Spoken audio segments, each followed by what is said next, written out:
So today we're going to talk about the major scale. So before we start talking about it and learning how to play it, let's get the sound of the major scale in your head. Major scale sounds like this.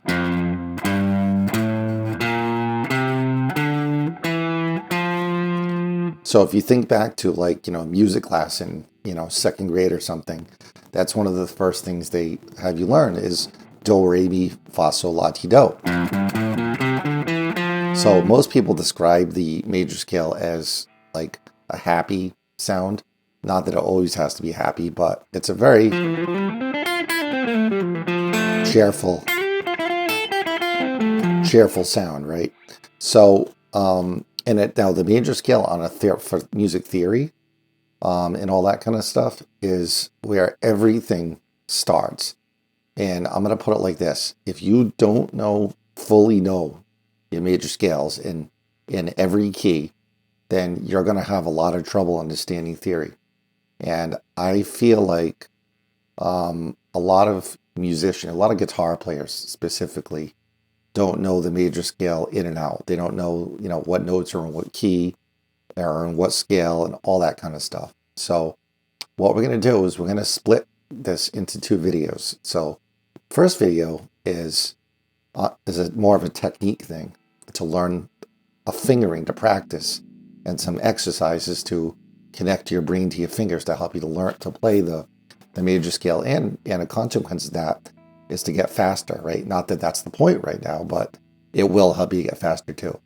So, and the reason why I'm breaking it down like that and working on the technique first is because I feel like if you can't play something, you can't understand it. You have to, at least at this point, you have to understand. I mean, you have to be able to play it and have it in your head and experience making the music first before you can understand it, right? Now, obviously later when you become a better player, just because you can't play a really difficult, classical piece or something yet, it doesn't mean you don't understand it. But right now, the level that some of you might be at with learning this stuff, I feel like that's true right now until you get to a certain point. So let's get right to the fingering, right? Now, what I want you to do is to put your hand in the following position. We're going to put our pointer finger on fret 2, just anywhere, it doesn't matter yet. And then fret 3 with the middle finger. And then fret 4 with the ring. And then fret 5 with the pinky. So we're in like this little 4 fret distance. Now, the very first note is actually going to be a stretch. We're going to take the pointer finger and we're going to stretch it out to the F. And I'm going to use the note names because we've been learning the notes on the fretboard. And if you haven't watched those videos and you don't know the notes yet, I highly encourage you to do that before this. It's very important to know the notes on the neck. So F, I'm going to stretch out. Then we're going to go to fret 3, fret 5, and then we're going to do the same thing on the next string. So let's just take those 6. So I'm in this position, 2, 3, 4, 5, stretching out to fret 1. So I'm using the pointer finger as the stretch. Middle finger is the second note. Pinky, same thing on the next string.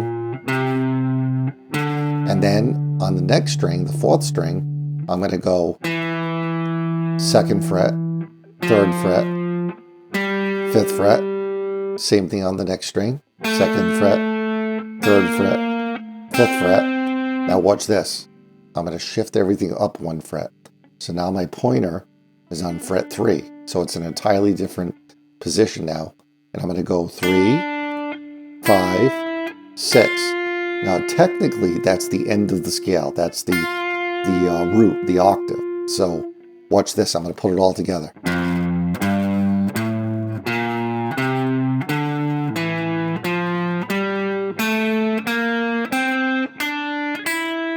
See how that's the end of the scale? However, I do have another string left. And most people will continue on. So now we have the 3rd fret again, 5th fret, 6th fret. So even though that's not the starting point of the scale right there, or the ending point, why not play them, right? Why not get the full range of the position that you're in? So it'll just help you to know the scale even better and have more notes to choose from. So here's the whole thing now. I'm going to do a little quicker.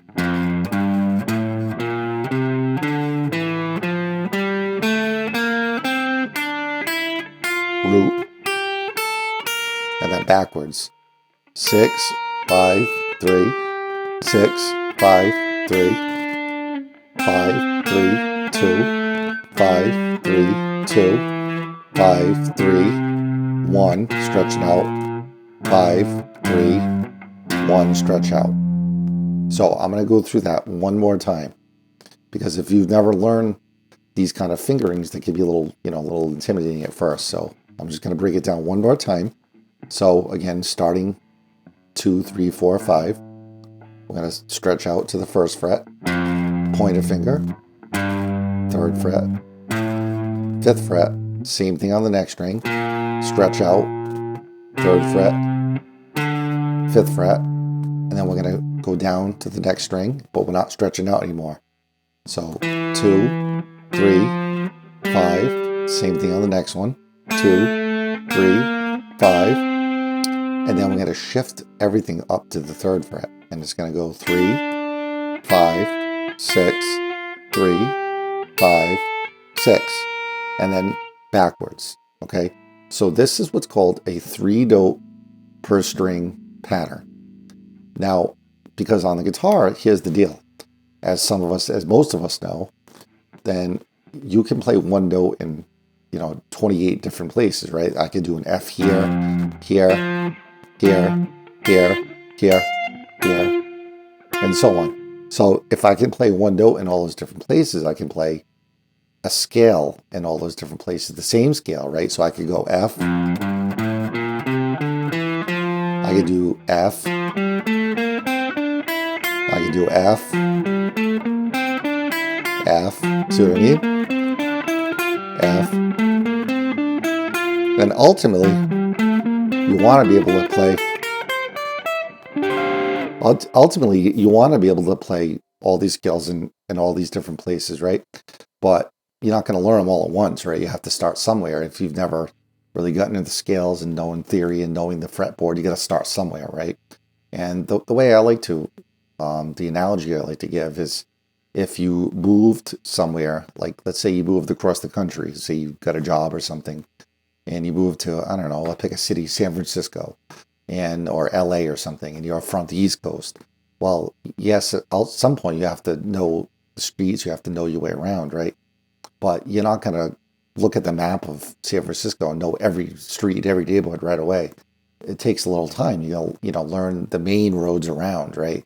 Maybe some of the interstates, maybe some of the main roads, through the city, whatever.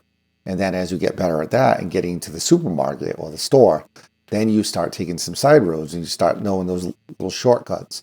That's how I like to think of knowing, theory and the neck. You're going to, one little piece at a time, and then it connects to a larger map. That's how I think of it.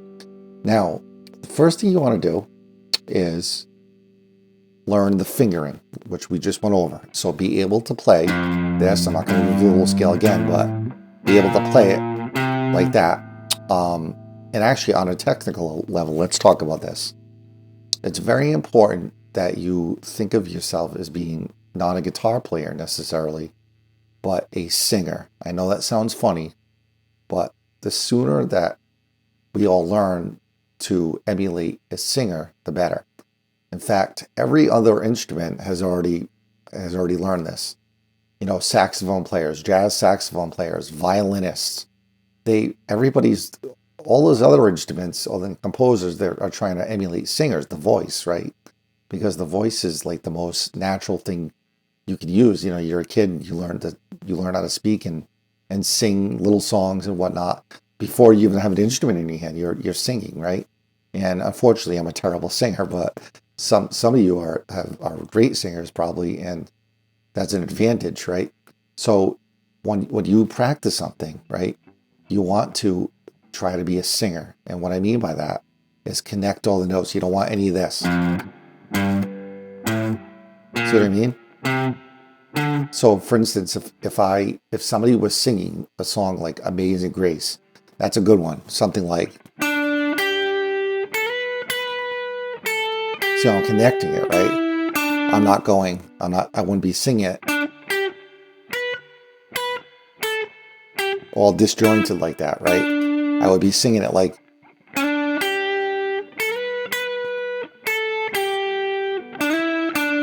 I'd be connecting all the notes, right? So same thing when you practice, you want to think of how can I be a singer? And so from one note to the next, you want to connect them. You don't want to lift up until the note that you're on, until the next note takes that note, right? So when you practice this, don't even put a metronome on yet, nothing like that, until you know you're really connecting all the notes like that. And then also, in the very beginning, if you're still working on connecting the notes, which is what we were just talking about, stick with downstrokes for now. Don't worry about alternate picking. Alternate picking is when you're going down, up, like this. You'll learn that. But if you're left hand, if you're fretting hand, I should say, because some of you are righties. If your fretting hand isn't quite doing it, taking care of business yet, then no amount of that is going to do anything. That's just going to make you sound sloppy and out of sync, right? So you got to make sure that your left hand is, like I said, taking care of business and doing the right thing. And then you can add in alternate picking later. So here's what you want to do. If you don't know what a metronome is usually an app nowadays, but you can, they still make devices, electronic devices that are metronomes too. But I like to use an app on my phone. The one I like to use is called Pro Metronomes, the best metronome I've ever used. It's consistent, it sounds good, it's all that kind of stuff. So I like to put it on 80. That's the number I like to put it on. And what that means is that every time it clicks, that's one beat. Those are called quarter notes, right? And what that means is that in the time of 1 minute, there's 80 clicks, 80 beats per minute. So what I'm going to do is I'm going to play the scale that we just did as quarter notes at 80.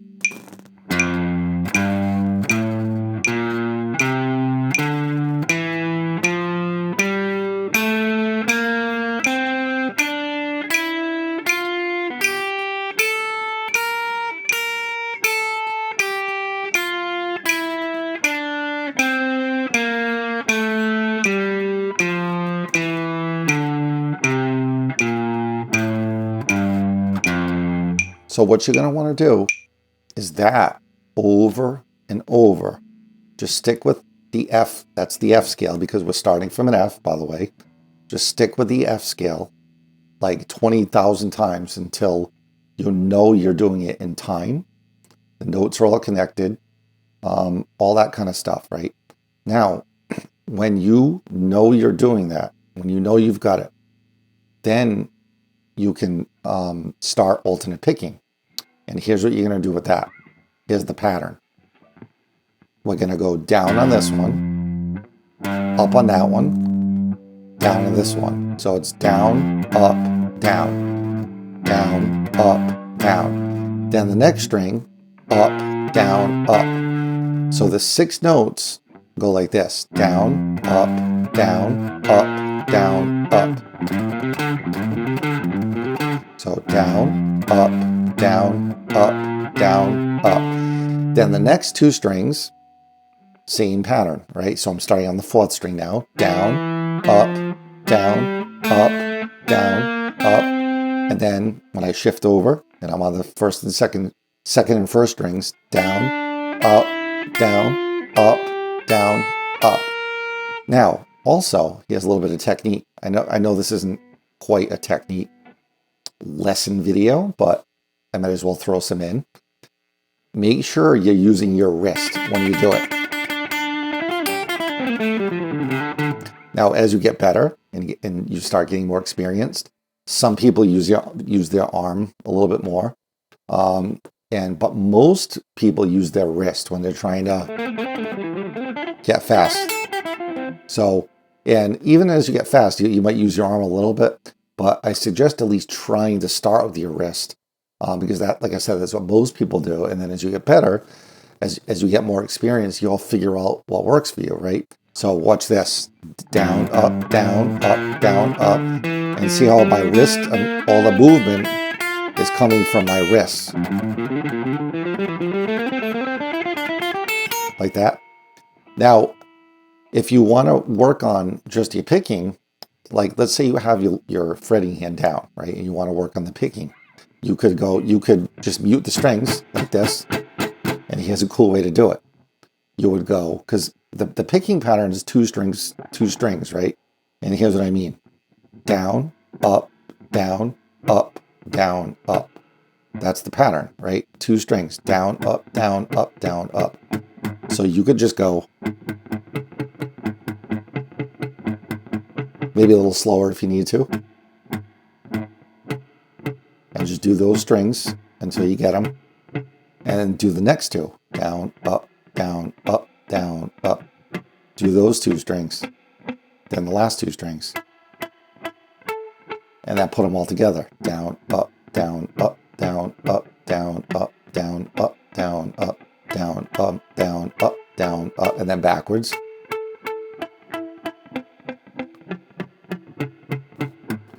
That's a really good one for learning how to here, because you want to feel the strings, right? You don't want to be, glued to looking at them. You want to. It's like driving, right? You're not looking at the pedals, right? You're just driving. You're just feeling around for it, right? So that's kind of what you want to do. You want to be able to just feel the strings, right? And know, and your brain just knows where to go.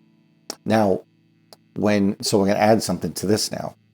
Now, when you have the fretting hand down with downstrokes, and it's perfect. That was step number one.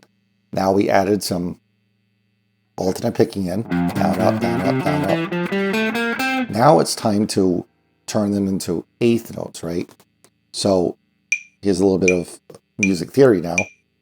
A quarter note is what we were doing earlier, where they were one beat. Like that. Those are one beat quarters. When you play eighth note, when you use alternate picking, it's usually to play what are called eighth notes.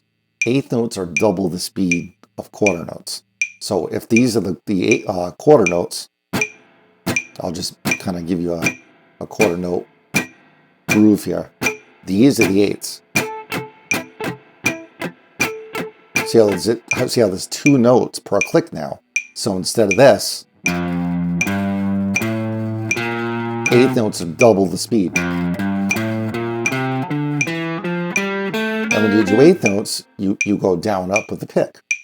Now I'm going to be doing further videos on this, so this is just kind of an overview of how to practice and what order that you can do in. Now, once you can play eighth notes like this, and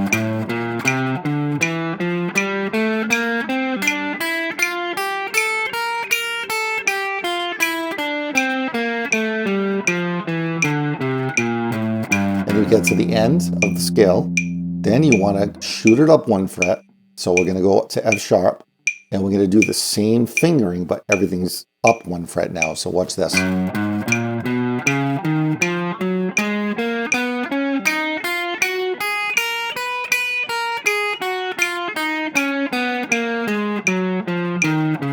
Now watch this. Up one.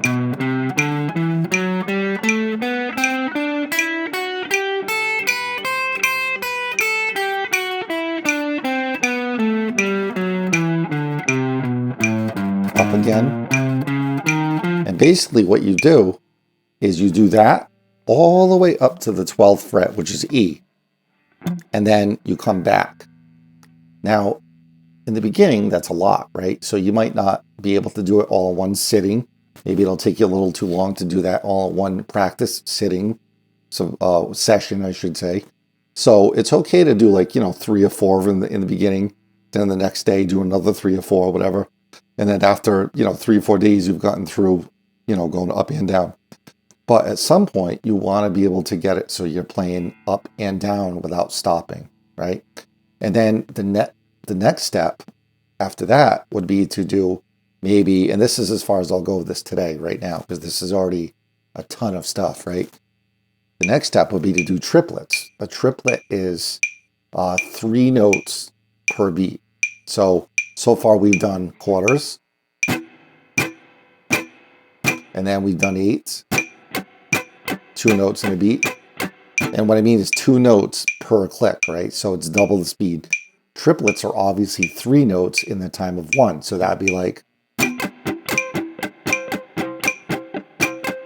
so it's 3. So if I play a triplet, it's 3 notes in the time of 1 click. So if I play the scale as triplets, and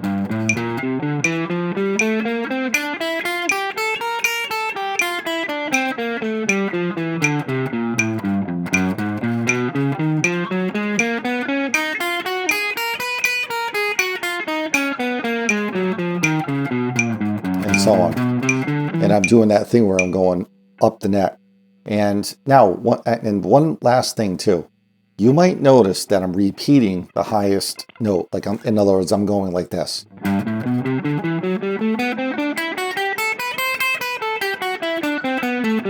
Later on, as we get better, we're not going to repeat the highest note of scales, right? But for me personally, as an instructor and a teacher, I've learned that in the beginning, some things are just easier and more symmetrical. The more symmetrical you can keep something for a student that's learning something, the better. And string-wise, just physically on the guitar, it makes more sense to repeat notes in the beginning to keep the amount of notes on a string symmetrical.